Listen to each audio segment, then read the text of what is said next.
आधा चम्मच घी ले, उसको अच्छे से गरम करें।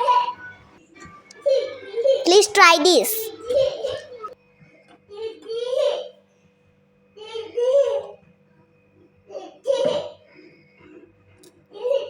अच्छे से गरम होने के बाद उसमें 2 लौंग डालिए।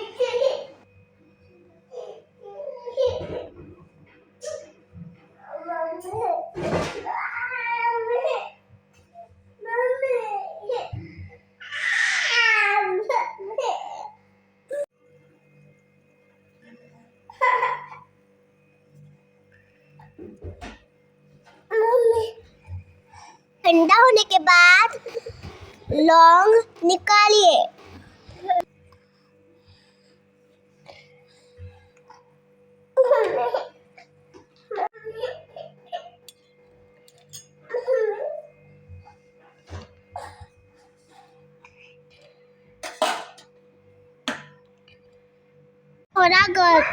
फिर थोड़ा गरम पिलाए।